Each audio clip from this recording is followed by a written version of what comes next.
안녕하세요. 서남법인 한국애니메이션제작자협회 김원규 국장입니다. 넥스트 아카데미 온라인 교육을 통해 이렇게 여러분과 비대면으로 인사드리게 되었습니다.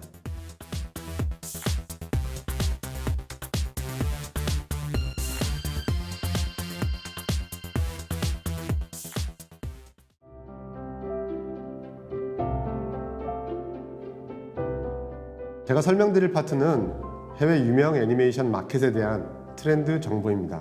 여러분은 애니메이션 관련 해외 마켓과 페스티벌의 차이점을 아시나요? 한국을 포함한 전 세계 애니메이션의 기본적인 포맷 차이를 먼저 알려드리고 시작하겠습니다. 첫째로 TV 시리즈용 애니메이션이 있습니다.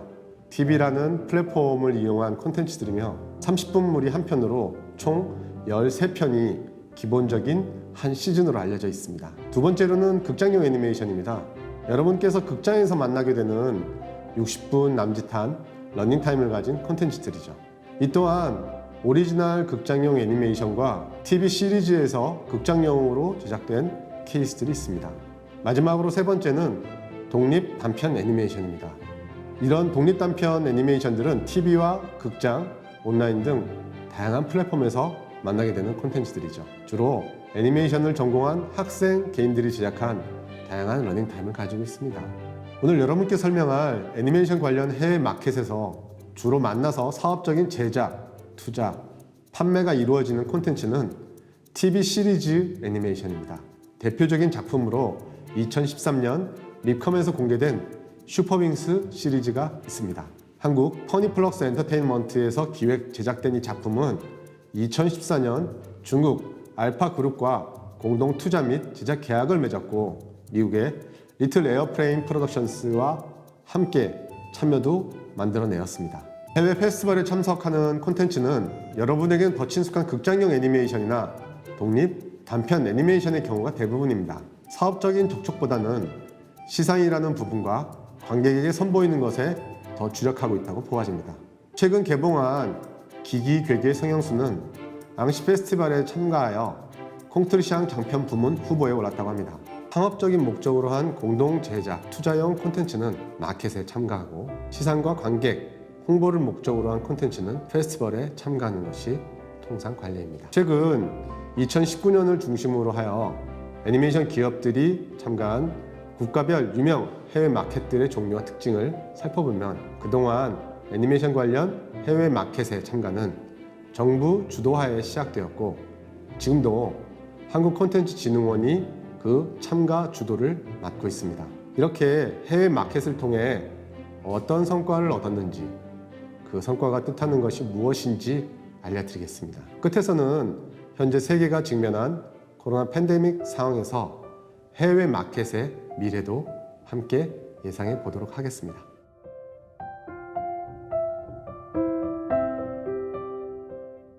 이런 마켓부터 알아볼까요? 우선 프랑스 칸느에서 매년 봄에 열리는 밉TV입니다. 지난 19년 4월 8일부터 11일까지 열렸고요. 국내에서는 14개사가 참가, 170건의 상담을 했고 해외에서는 100개국, 만여 명이 참가를 했습니다.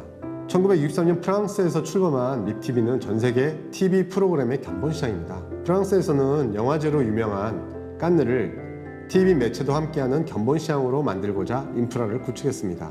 매년 봄에 열리는 엔터테인먼트 콘텐츠를 공동 제작, 구매, 판매, 그리고 파이낸싱 및 배포하기 위해서 만들어진 콘텐츠 시장이지요.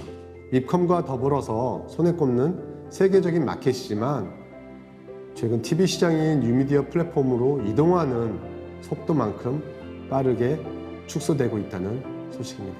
두 번째로는 립컴입니다.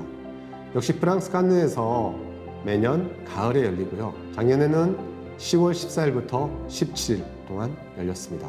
국내에서는 34개사가 참가를 했고 298건의 상담을 했으며 해외에서는 112개국 12,524명이 참가했습니다. 밉TV와 함께 해외 유명 마켓의 하나이고요.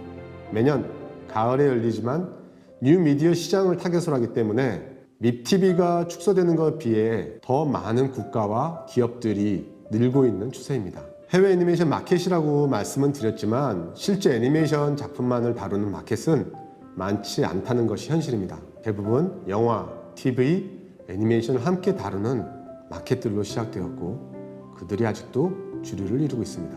세 번째로는 앙시 국제 애니메이션 페스티벌을 설명드리고자 합니다. 작년 6월 10일부터 15일 프랑스 앙시에서 열렸죠. 1960년 칸 영화제에서 애니메이션 부문이 따로 독립되어 설립된 페스티벌이고 해외 마켓은 아니지만 최근 미파 시장이 애니메이션 기업들에게 더 성과가 좋다는 입소문이 나서 참여 기업들이 늘어나는 추세입니다. 앙시는 칸느보다 더 작은 마을인데 아름답고 휴가와 여행을 한 끼에게 너무 좋은 여건을 가지고 있어서 해외 유명 기업들의 CEO가 직접 참가하는 경우가 많기 때문에 미팅을 할 수 있는 장점이 가장 크다고 합니다. 최근까지의 마켓과 페스티벌의 차이 또한 분명해서 상업용 애니메이션 스튜디오나 기업들은 B2B 마켓만을 참여하는 추세고 페스티벌은 B2C 또는 시상을 목표로 하는 독립, 극장용 애니메이션 제작자가 참가했었습니다. 하지만 제가 작년에 참가했던 앙시 페스티벌에서는 이러한 경계가 바뀌는 모습을 보았습니다. 페스티벌에서 함께 진행하는 B2B 행사에서 오히려 기존의 전문 마켓보다 더 좋은 결과를 얻었다는 소식들을 들었던 것입니다. 이러한 현상들이 일시적인 것인지 향후 해외 애니메이션 마켓의 트렌드가 될지는 지켜봐야 할 것 같습니다.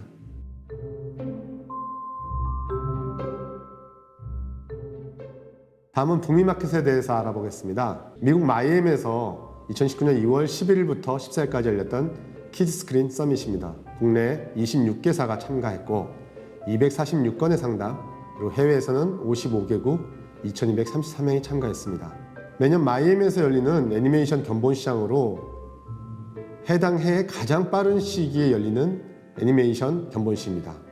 게다가 본고장인 북미에서 열리는 해외 마켓이기 때문에 참가국은 적은 편이지만 그 해에 북미 애니메이션 작품들을 볼 수 있고 뉴미디어 플랫폼 기업들이 다수 있기에 국내 기업들이 선호하는 편이라고 알려져 있습니다. 두 번째는 멕시코 칸쿤에서 열리는 밉 칸쿤입니다. 2019년은 11월 20일부터 22일간 열렸고요. 국내 5개사가 참가 54건의 상담이 있었고요. 해외 47개국 1000명이 참가했었습니다. 리드미뎀이라는 아까 제가 설명을 드렸던 유럽의 밉컴과 밉TV를 주관하는 리드 익스비션의 자회사인 리드미뎀은 밉이라는 마켓을 조직하고 주관하는 것을 해외 판매까지도 하고 있다는 것입니다. 그래서 매년 11월에 칸쿤에서 열리는 이 해외 마켓은 리드미뎀에서 주관하는 남미 시장을 목표로 하는 기업들의 견본시로 많은 기업들이 참여하고 있습니다.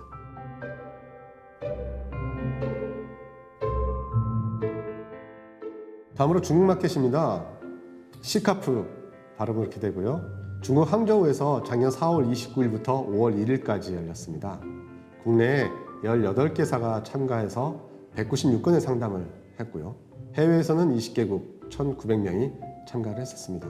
한국의 서울 국제 애니메이션 페스티벌을 통칭하는 시카프와 비슷한 발음의 이 해외 마켓은 B2C와 B2B를 함께 진행합니다.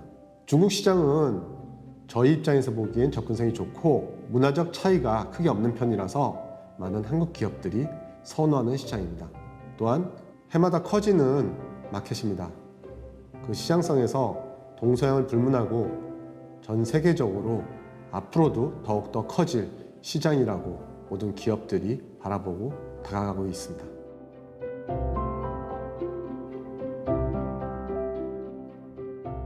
마지막으로 한국 마켓입니다. 작년 서울 밀레니엄 히튼에서 11월 21일부터 22일간 열린 AAS에 대해서 설명드릴게요. 한국에서는 8개사가 피칭에 참가하고 21개사가 참관을 했습니다. 228건의 상담, 그리고 해외에서는 208개사가, 그리고 아시아 애니메이션 서밋이라고 불리는 이 AAS는 아시아 국가 간의 애니메이션의 공동 제작과 투자 유치 활성화를 위해 2012년에 시작된 애니메이션 피칭 행사로 2019년 기준 한국, 콘텐츠진흥원, 그리고 말레이시아, 태국, 호주, 그리고 인도네시아 등 아시아, 오세아니아 지역의 5개국이 공동운영위원회를 구성하여 운영 중입니다. 최근에는 중국의 아시파 차이나, 뉴질랜드의 웰링턴 애니메이션 그룹 등이 서포팅 파트너사로 추가되었습니다.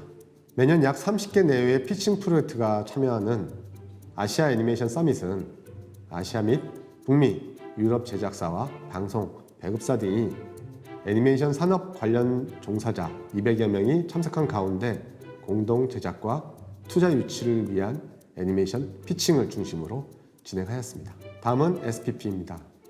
작년 7월 15일부터 17일 동안 역시 서울 밀레니엄 히트호텔에서 진행이 되었고요. SPP는 서울 프로모션 플랜의 약자입니다. 2000년 서울 국제 애니메이션 페스티벌인 시카프에서 독립하여 서울산업진흥원에서 주관 운영을 하고 있는 국제 마켓입니다. 아시아 애니메이션 서밋과 유사한 피칭과 공동 제작, 투자 유치를 목적으로 매년 진행되고 있습니다.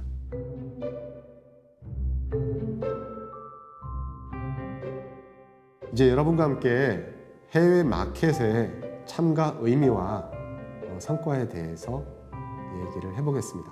해외 마켓의 참가 목적은 분명합니다. 자사의 애니메이션 작품을 판매, 투자, 공동 제작할 수 있는 바이어와 투자사, 제작사들을 만나는 것입니다. 해외 마켓은 그러한 공동 목적을 가진 해외 기업들을 만날 수 있는 장소와 기회를 제공하는 곳입니다. 그렇기에 국내의 많은 애니메이션 스튜디오와 기업들이 먼 거리임에도 비행기와 숙소에 대한 비용을 기꺼이 지불하며 참가하는 것이죠. 그러나 통상 해외 마켓에서 상담 일정은 사전 조율이 우선되므로 어떤 기업을 만나야 하는지 알 수도 없고 해외 유명 기업들과 상담이 처음부터 이루어질 수도 없습니다. 국가기관의 공동관을 이용해서 한평 남짓되는 부스를 통하여 운 좋게 상담이 된다고 해도 한 번 미팅으로 원하는 것을 얻을 수도 없는 현실입니다. 최소 몇 년을 지속적으로 해외 마켓에서 만남을 통하여 목적이 이루어진 경우가 대부분이기 때문에 이 또한 되더라도 운이 좋은 경우죠. 물론 최근에는 한국 애니메이션의 위상이 높아져서 예전에 비하면 미팅 횟수나 성과가 빠른 시일 내에 이루어지는 편이라고 합니다. 하지만 실제 해외 마켓에서 공동 제작이나 투자가 이루어진 성과가 보이는 것은 언론 홍보용이라고 봅니다. 통상적으로는 마켓에서 몇 년 이상을 만나고 국내에서 기획 제작한 프로젝트에 공동의 관심을 갖게 된다면 계약서를 작성하는 데에만 1년 이상이 걸립니다. 하지만 이렇게 계약서를 만들자는 것에 구도로도 오간 것이 있다면 일단의 성공이라고 보고 그 발표를 그 해 가장 괜찮은 해외 마켓에서 하는 것이죠. 여러분이 언론을 통하여 어떠한 프로젝트가 해외 공동 제작이나 투자를 하기로, 예를 들어서 밉컴이나 혹은 밉TV에서 MOU라고 보통 불리는 메모리즘 오브 언더스탠딩, 저희 한글로는 업무 협약 또는 양해 각서라고 하는 것을 맺었다고 하는 것은 최소 1년 이상의 사전 조율이 있었다고 보면 틀림없겠죠. 올해와 같이 코로나로 인한 실제 상담이 불가능한 상황이 벌어지면서 많은 유명 해외 마켓들도 온라인으로 변형을 시도하거나 바뀌었습니다. 이러한 추세가 지속적으로 이루어질지는 미지수입니다. 하지만 해외에서 한국 애니메이션을 바라보는 시선이 많이 달라지고 있는 요즘 더 많은 작품들이 잘 만들어지기만 한다면 시간과 장소의 문제를 극복하고 좋은 결과를 얻을 수 있을 것이라고 봅니다. 최근의 예를 보자면 한국에서의 박스 오피스, 그리고 한국에서의 시청률, 넷플릭스와 같은 OTT에서의 시청 등수 등은 비대면 상황에서 우리의 좋은 콘텐츠를 해외 안방에서도 볼 수 있고 발견하고 접근하는 방법들로 널리 알려지고 있기 때문입니다. 결론적으로 이런 코로나와 같은 팬데믹 상황이 앞으로 얼마나 더 오래 갈지, 혹은 내년에는 다시 예전의 모습으로 돌아올지는 저도 모르겠습니다만 미디어 상황이 바뀌고 있는 것은 사실입니다. 애니메이션 쪽에서도 그렇기 때문에 기존에 있던 국제 유명 마켓을 지역적으로 그 많은 시간과 돈을 들여서 방문하는 것보다는 온라인 플랫폼을 통해서 하는 것이 더 바람직하고 미래적이지 않겠느냐 생각하고 있는 방향입니다만, 미래는 알 수 없죠. 제가 그래서 바람이 있다면 여러분께서 제가 설명드렸던 이러한 유명 해외 마켓에 직접 참여할 수 있는 기회와 경험을 통해서 우리 한국의 콘텐츠들을 더 많이 알리고 또한 공동 투자와 제작할 수 있는 기회를 얻을 수 있기 바랍니다. 감사합니다.